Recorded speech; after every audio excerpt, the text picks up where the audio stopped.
All right, before we get this episode started, after you watch this, if you enjoy it, please remember to subscribe, like, comment, and share. I really appreciate you taking the time to watch this video and my channel. A big thank you to you for that. Now, here's this week's episode.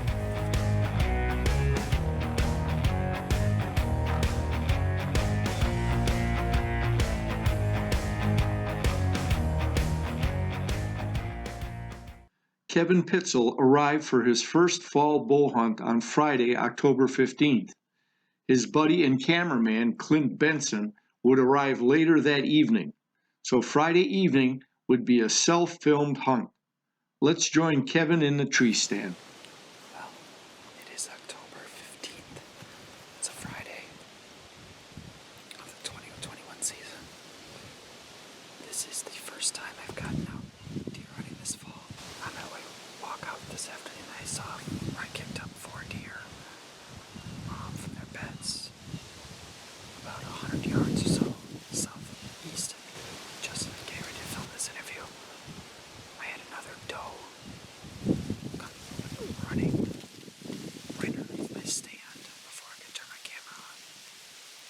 And she ran out and did a full circle pretty much all the way around me.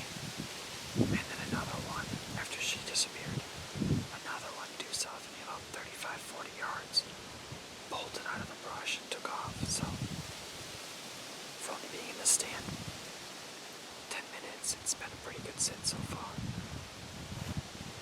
Unfortunately, after some early action to start Friday afternoon, the woods quieted down with no further activity. So let's join Kevin and his cameraman Clint Benson on Saturday morning.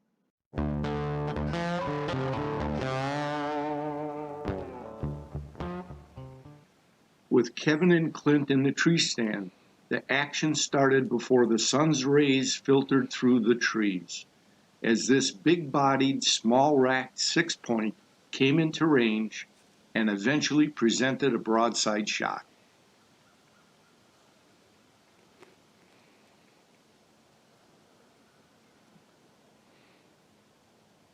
This young 6-point looked around, scented the air checking for the odd scent that would alert him of danger, but was unaware of Kevin and Clint's presence in the tree stand.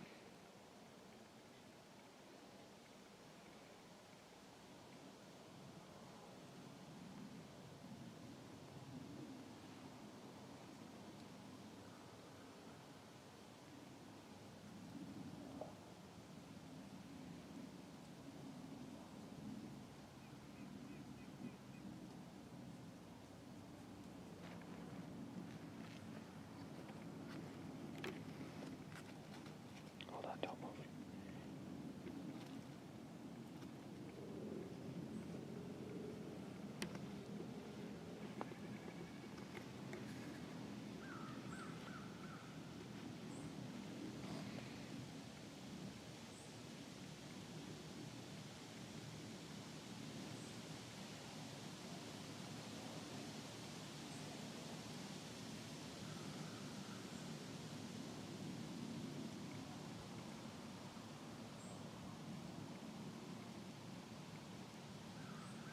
Finally, the buck picked up on something, sensing danger, but not imminent, and slowly moved out of the area.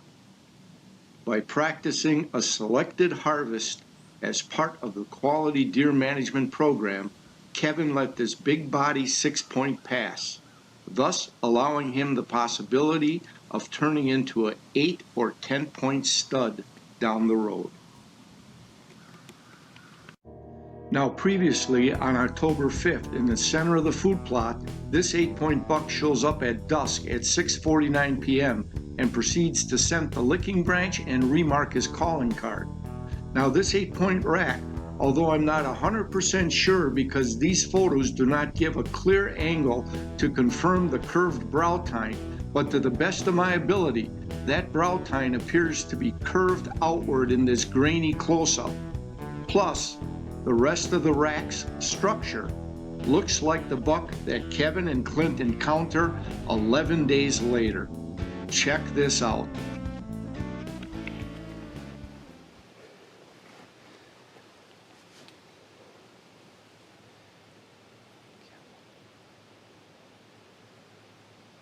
Let's join Kevin and Clint back in the tree stand on a trail northwest of the food plot later in the afternoon.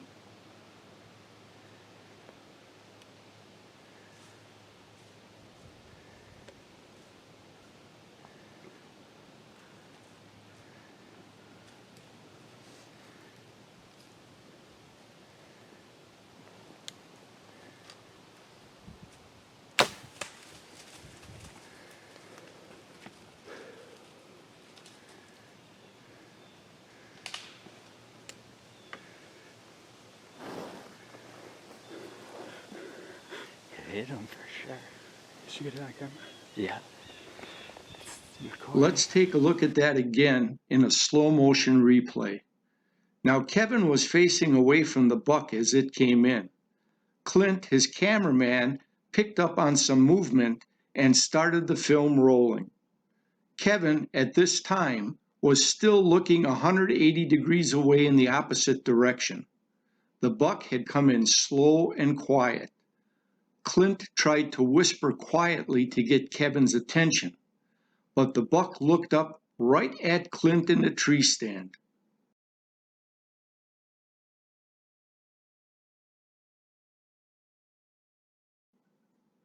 So when the buck finally looked away, Clint slowly tapped Kevin on the shoulder. Turning only his head at first, Kevin picked up on the buck below, but now he had to twist his upper torso to line up the shot. By this time, the buck became a slow-moving target. Kevin needed to release the arrow before the buck went behind the tree. In an incredible shot, Kevin was turning to his right, acquiring the buck in his sights, while the buck was moving to Kevin's left. In a matter of a few seconds, Kevin let his arrow fly, striking true, but a little high and to the right of the target zone. But nonetheless, hopefully, a lethal hit somewhere in the top of the lungs. After waiting what was deemed an appropriate amount of time, Kevin and Clint got down out of the deer stand. Kevin called his brother James, who was also hunting out of a stand nearby, to help track the deer. Let's join all three of them now as they look to track and recover this 8-point buck. That was it, and then all of a sudden, I'm just standing there facing back north. All of a sudden, I feel Clint going like this. I'm like, oh shit. Yeah, because he wasn't looking that way. So as soon as I tried to call his name, the deer just looked right at me. So I'm like, well, talking ain't gonna work. Yeah, the biggest thing is don't make eye contact when they're staring right at you. Yeah. So let's go follow your blood trail. Go ahead. All right. The first spot of blood that I saw was real bubbly. So Oh, there's one. Blood here. that means you got lungs. Yeah, look at good blood, but yeah, there's some spots where it was like real bubbly. Yeah. So what do you do? Power next to Taj Mahal again? Just keep going. A little left, I think.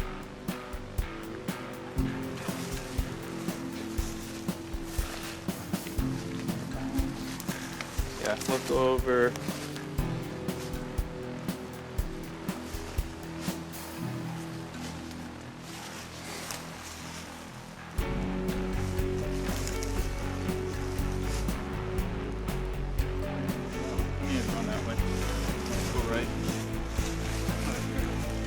Oh yeah. Yes.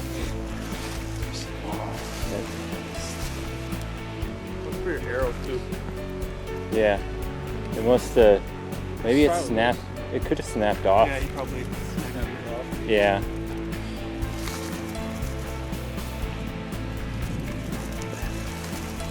You had the light up Knox though, right?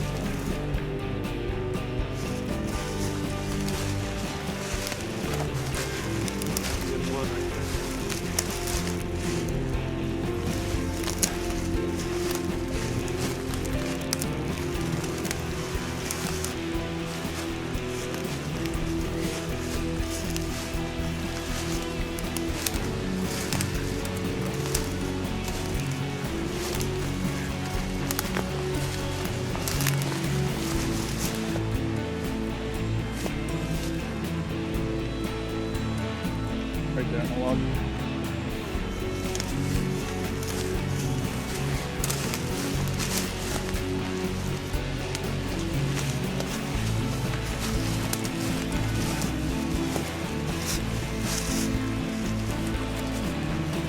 Definitely one under this log. You want to go first? Sure.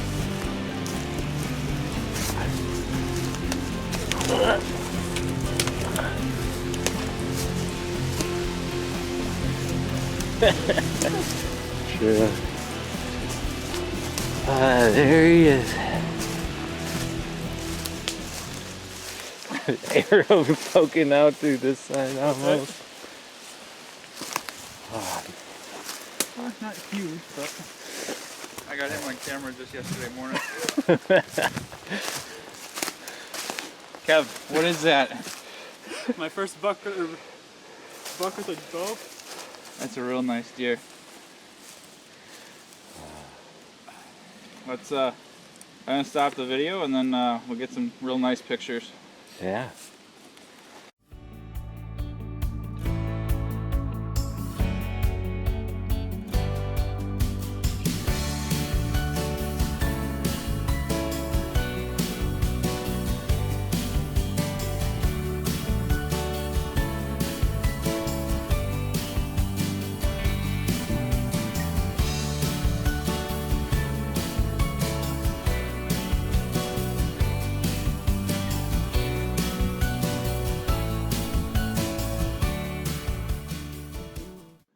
Congrats to Kevin Pitzl from the entire RO360 crew on his first bow harvested buck. Now, Kevin decided on a European-style mount as a reminder of this exciting hunt. And about 8 months later, Kevin had his memory mount. Again, heartfelt congratulations from the RO360 crew, Kevin.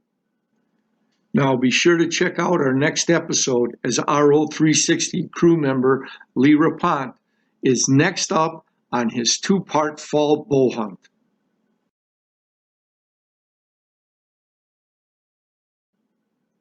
Join us to see if he gets a chance at that buck or this doe.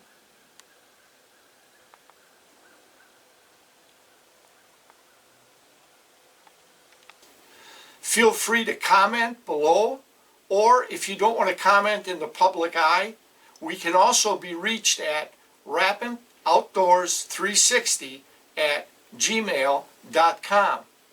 Now, if you know somebody you think might enjoy this video series, please feel free to go ahead and share this video or this link with your friend. And as always, whether you fish or hunt, remember, practice CCR. Catch, conserve, replenish. Make sure that that resource is available for future generations. See you next time, guys.